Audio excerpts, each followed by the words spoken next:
লৈ স্বাগতম জনাইছো। আজি আমি আলোচনা কৰিম ক্লাছ 9 ইংলিছৰ যেটো 7 নম্বৰ চেপ্টাৰ আছে ৰিচ ফৰ দা টপ। এই চেপ্টাৰটোৰ লগত যেটো জড়িত কবিতা আছে অন কিলিং এ ট্ৰী, এই কবিতাটিৰ প্ৰশ্নৰ উত্তৰ কেইটা। ঠিক আছে, তোমালোকক এই দুটা কবিতা দিছে, এটা হৈছে অন কিলিং এ ট্ৰী আৰু এটা হৈছে অনলি ট্ৰিজ। ঠিক আছে, এই দুটা কবিতা দিছে। তো প্ৰথম কবিতা যেটো আছে অন কিলিং এ ট্ৰী, এই কবিতাটোৰ সৈতে বহুত কেইটা প্ৰশ্ন জড়িত হৈ আছে, মানে বহুত কেইটা প্ৰশ্ন দিছে কবিতাটোৰ লগত। গতিকে প্ৰশ্নটোৰ উত্তৰ তোমালোকক আজি মই দেখাই দিম আৰু তোমালোকৰ কাৰণে কিছুমান অতিৰিক্ত প্ৰশ্ন উত্তৰ লিখি আনিছো, যাতে কবিতাৰ ভিতৰৰ পৰা যদি কোনো প্ৰশ্ন সোধে তেতিয়াহলে সেই প্ৰশ্নৰ উত্তৰবিলাক যাতে তোমালোকে পৰীক্ষাত লিখিব পাৰা। ঠিক আছে, তাৰমানে তোমালোকৰ কাৰণে মই কিছুমান এডিশনাল বা অতিৰিক্ত প্ৰশ্ন উত্তৰ লিখি আনিছো। ঠিক আছে, আৰু তোমালোকৰ অনুলিখিত যি 7টা প্ৰশ্ন দিছে গুটিকেইটা প্ৰশ্ন উত্তৰ মই ধুনীয়াকৈ লিখি আনিছো আৰু শৰ্টকৈ লিখি আনিছো। ঠিক আছে ষ্টুডেন্টস, গতিকে তোমালোকে ভিডিওটো একেবাৰে শেষলৈকে চাই থাকিবা। ওকে, তোমালোকে অন কিলিং এ ট্ৰী এই কবিতাটো পঢ়িবা। এই কবিতাটো এজন ভাৰতীয় ৰাইটাৰ লিখিছে বা এজন ভাৰতীয় কবিয়ে লিখিছে আৰু তেখেতৰ নাম হৈছে জীৱ পাটেল। ঠিক আছে, জীৱ পাটেল যিয়ে এই কবিতাটো লিখিছে অন কিলিং এ ট্ৰী। ঠিক আছে, তো কবিতাটো তোমালোকে পঢ়িবা। ঠিক আছে, সেইটো এটা ইমোশনাল টাইপৰ কবিতা হয়, এটা সেনসিটিভ কবিতা হয়। ঠিক আছে, কবিতাটো তোমালোকে পঢ়িবা। বেছিকেইটা কুৱেশ্যন দিয়া নাই, মাত্ৰ 7টা কুৱেশ্যন দিছে আৰু এইটোৰ সৈতে কোনো গ্ৰামাৰ জড়িত হৈ থকা নাই, মানে গ্ৰামাৰৰ ওপৰত কোনো প্ৰশ্ন দিয়া নাই। ঠিক আছে, গতিকে একেবাৰে শৰ্ট হ'ব ভিডিওটো শেষলৈকে চাই থাকিবা আৰু প্ৰশ্নটো বিলাক বহুত শৰ্টকৈ লিখি অনা হৈছে তোমালোকৰ কাৰণে। ঠিক আছে, গতিকে ধৈৰ্য ধৰি একেবাৰে শেষলৈকে চাই থাকিবা। ওকে, গতিকে প্ৰশ্নটো তোমালোকে ইয়াত পাই যাবা। তো প্ৰথমে তোমালোকক দিছে থিংকিং এবাউট দা পম, তোমালোকক কবিতাটোৰ বিষয়ে ভাবিবলৈ দিছে প্ৰথমে। ঠিক আছে, তাৰমানে তোমালোকে কবিতাটো পঢ়িবা, পঢ়িলেটো বুজি পাবা ন, আৰু বুজি পালে প্ৰশ্ন উত্তৰবিলাক ইজিলি মনত ৰখাব পাৰিবা। ঠিক আছে, গতিকে কবিতাটো পঢ়ি মুখস্থ কৰি পেলাবা আৰু বুজি ল'বলৈ চেষ্টা কৰিবা। ঠিক আছে, এইবিলাক বুজি ল'লে মানে বেছি কুৱেশ্যন দিয়া নাই। ঠিক আছে, কুৱেশ্যনবিলাকৰ আনসাৰ লিখা একেবাৰে ইজি হ'ব, গতিকে তোমালোকে পঢ়ি বুজি ল'বলৈ চেষ্টা কৰিবা। ঠিক আছে, আৰু স্কুলতো শিক্ষক আছে, তেখেতসকলেতো বুজাবই, আৰু যদি তোমালোকৰ বুজাত অসুবিধা হয় তেতিয়াহ'লে মোক কমেন্ট কৰিবা, মই ধুনীয়াকৈ তোমালোকক কবিতাটো ভিডিঅ'ত মানে এটা ভিডিঅ' বনাই সেপাৰেটলি বেলেগকৈ এটা ভিডিঅ' বনাই তাত বুজাই দিম। ঠিক আছে, গতিকে তোমালোকে কমেন্ট কৰিবা দৰকাৰ হ'লে, আৰু তোমালোকৰ নেক্সট কোনটো চেপ্টাৰ দৰকাৰ সেইটো মোক কমেন্ট কৰি জনাবা, মই সেইটো চেপ্টাৰৰ ওপৰত ভিডিঅ' বনাম। ওকে, তো তোমালোকক 1 নম্বৰ কুৱেশ্যনটো দিছে can a single jab of the knife kill a tree, why not? ঠিক আছে, এটা তোমালোকক কৈছে মানে আমি যদি গছ এটা কাটি পেলাও বা কোঠাৰেৰে গছ এটাক যদি এটা কোপ মাৰি দিও তেতিয়াহ'লে গছডাল মৰি যাব নেকি? ঠিক আছে, গছ এটাক মাৰিবৰ কাৰণে এইখিনি যথেষ্ট নেকি? নহয়, গছ এটাক মাৰিবৰ কাৰণে কি কৰিব লাগিব, গছডাল একেবাৰে মাটিৰ পৰা উভালি পেলাব লাগিব। ঠিক আছে, উভালি পেলাই তাৰপিছত ৰ'দত শুকাব লাগিব, তাৰপিছতহে গছটো মৰিব। ঠিক আছে, গছ এটা কাটি দিলে তাৰ পৰা য'ত কাটিবা তাৰ পৰা আকৌ ঠাল ঠেঙুলি ওলাই নতুনকৈ গছটো আকৌ ডাঙৰ হৈ যাব। গতিকে গছ এটা কাটিবৰ কাৰণে গছটোক একেবাৰে মাটিৰ পৰা উভালি পেলাব লাগিব। ঠিক আছে, কাৰণ মাটিৰ তলৰ পৰাই গছটোৱে নিউট্ৰিশ্যন পায়, পানী পায়। ঠিক আছে, মিনাৰেলছ পায়, গতিকে গছ এটা কিল কৰিবৰ কাৰণে মাৰিবৰ কাৰণে একেবাৰে উভালি পেলাব লাগিব। ঠিক আছে, এইটোৱে কবিয়ে তোমালোকক এক ক'ব বিচাৰিছে। কবিয়ে বেসিক্যালি কবিতাটোৰ জৰিয়তে তোমালোকক কি ক'ব বিচাৰিছে জানা, আমাক যেনেকৈ আমাক যেনেকৈ কোনোবাই আঘাত কৰিলে বা কিবা বস্তুটো যদি আমাৰ শৰীৰৰ কোনো অংগ কাটি যায় তেতিয়াহ'লে আমাৰ কেনেকুৱা পেইন ফিল হয়, আমাৰ যেনেকৈ ব্লাড ওলাই তেনেকৈ গছৰো ব্লাডৰ নিচিনা এটা সাবষ্টেন্স ওলাই আৰু গছেও পেইন ফিল কৰে। ঠিক আছে, গতিকে যেহেতু গছ জীৱ হয়, হয়নে, গছ জীৱ হয়, গতিকে আমি গছক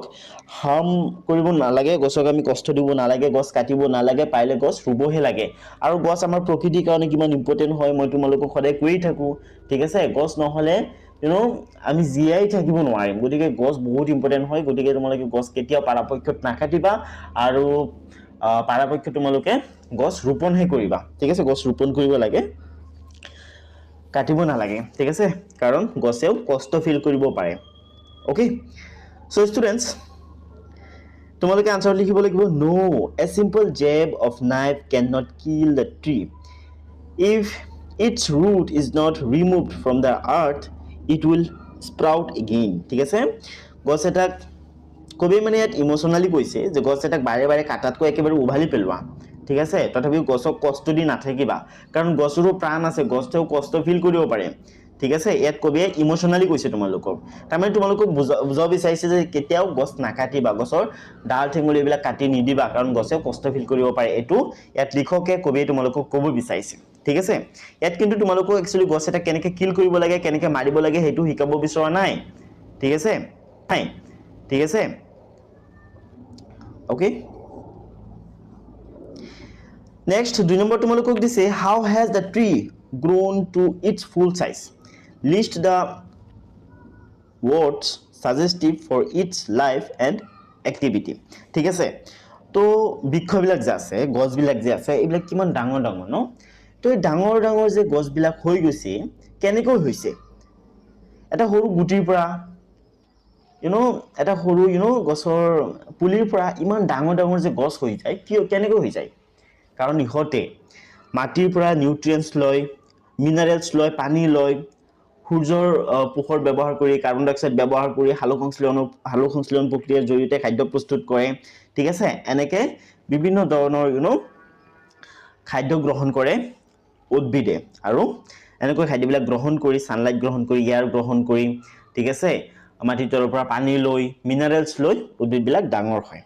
গতিকে ষ্টুডেন্টস তোমালোকে লিখিবা the tree has grown to its full size gradually মানে লাহে লাহে slowly it has observed years of sunlight air water and minerals to reach this stage ঠিক আছে এইটো ষ্টেজ পাবৰ কাৰণে উদ্ভিদবিলাকে কি কৰিছে বছৰ বছৰ ধৰি কি কৰিছে সূৰ্যৰ পোহৰ ব্যৱহাৰ কৰিছে বায়ু ব্যৱহাৰ কৰিছে অৰ্থাৎ বায়ু থকা কাৰ্বন ডাই অক্সাইড গেছ ব্যৱহাৰ কৰিছে ওৱাটাৰ ব্যৱহাৰ কৰিছে মাটিৰ তলৰ পৰা মিনাৰেলছ লৈছে হয়নে তো এইবিলাক তোমালোকে এইদৰে ধুনীয়াকৈ লিখিবা উত্তৰবিলাক একেবাৰে শৰ্ট হয় একেবাৰে শৰ্ট হয় ঠিক আছে তোমালোকৰ কাৰণে এটা ভিডিঅ' বনাবৰ কাৰণে মই 2-3 দিন লগাই দিওঁ উত্তৰবিলাক প্ৰিপেয়াৰ কৰিবৰ কাৰণে উত্তৰবিলাক তৈয়াৰ কৰিবৰ কাৰণে ঠিক আছে গতিকে ভিডিঅ'বিলাক লাইক কৰিবা তোমালোকে আৰু অলপ বেছি সাপোৰ্ট দেখুৱাবা ঠিক আছে বন্ধু বান্ধৱী সকললৈ শ্বেয়াৰ কৰি দিব ভিডিঅ'বিলাক আৰু যোনে যোনে সাবস্ক্ৰাইব কৰা নাই তোমালোকে সাবস্ক্ৰাইব কৰি লোৱা ঠিক আছে তো ষ্টুডেন্টস এতিয়া তিনি তোমালোক কৈ দিছে what is the meaning of bleeding park what makes it bleed ঠিক আছে তো ষ্টুডেন্টস যেতিয়া মানুহৰ শৰীৰৰ কোনো অংগ কাটি যায় তেতিয়া সেই অংগৰ পৰা ব্লাড ওলায় তেনেকৈ যদি গছক এটা কুপ মাৰি দিয়া হয় ঠিক আছে কোঠাৰীৰে কুপ মাৰি দিয়া হয় বা বেলেগ কিবা দি যদি কুপ মাৰি দিয়া হয় তেতিয়া হলে তাৰ পৰা এটা সাবষ্টেন্স ওলায় ঠিক আছে আৰু হেতুকেই ইয়াত ৰাইটাৰে ব্লিডিং হোৱা বুলি কৈছে ব্লাড ওলোৱা বুলি কৈছে তেজ ওলোৱা বুলি কৈছে তাৰ মানে আমি যেতিয়া কষ্ট পাও যেতিয়া আমাৰ শৰীৰত কাট লাগি যায় তেতিয়া কি হয় ব্লাড ওলালে আমি কষ্ট পাও তেনেকৈ উদ্ভিদবিলাকে কষ্ট ফিল কৰে ঠিক আছে সেইটো কাৰণে এটা বগা সাবষ্টেন্স ওলাই উদ্ভিদৰ দেহৰ পৰা উদ্ভিদৰ পৰা ঠিক আছে যত কটা হয় তাৰ পৰা okay so answer লিখিবা when trees are cut a liquid comes out from its bark it is being referred as bleeding bark if any part of the human body is cut it starts bleeding in the same way the liquid substance comes out from the branch of a tree the human beings x মানে Kothari makes it bleed ঠিক আছে okay students এতিয়া side তোমালোকক দিছে the poet says no in the beginning of the third stanza what does he mean by this ঠিক আছে third stanza আৰম্ভণিত ৰাইটাৰে নো বুলি কৈছে কিয় নো বুলি কৈছে এইটো এটা কি বুজাব বিচাৰিছে তাৰ মানে কবিয়ে বা ৰাইটাৰে এইটো দ্বাৰা কব বিচাৰিছে যে আমি উদ্ভিদবিলাকক কাটিলে উদ্ভিদবিলাক মৰি নেযায় ঠিক আছে উদ্ভিদবিলাকক মাৰিবৰ কাৰণে কেৱল উভালি পেলাব লাগিব তাৰ পিছত ৰ'দত শুকাব লাগিব ঠিক আছে তাৰ মানে নো দ্বাৰা তেখেতে কব বিচাৰিছে যে উদ্ভিদবিলাকক কাটিলে মৰি নেযায় ঠিক আছে উদ্ভিদবিলাক মাৰিবৰ কাৰণে গছ এটাক মাৰিবৰ কাৰণে কিল কৰিবৰ কাৰণে কেৱল কাটাটোৱেই এনাফ নহয় যথেষ্ট নহয় ঠিক আছে হেতু উভালি পেলাব লাগিব ঠিক আছে ৰছিৰে বান্ধি বা জেচিবিৰে বা কিবা নহয় কিবা মাটিৰ একেবাৰে তলৰ পৰা উভালি পেলাব লাগিব তাৰ পিছত হেতু ৰ'দত শুকাব লাগিব তেতিয়া হলে ই মৰিব ঠিক আছে তো ষ্টুডেন্টস এতিয়া চোৱা আনসাৰটো চোৱা no is used no to use কৰা হৈছে to emphasize the perspective that chopping and hacking will not be sufficient for killing a tree okay students I hope you got it so let's proceed to the next question is what is the meaning of anchoring earth and earth cave okay so answer hobo it means that the earth protects it like a mother earth cave means a hole inside it the earth protects tree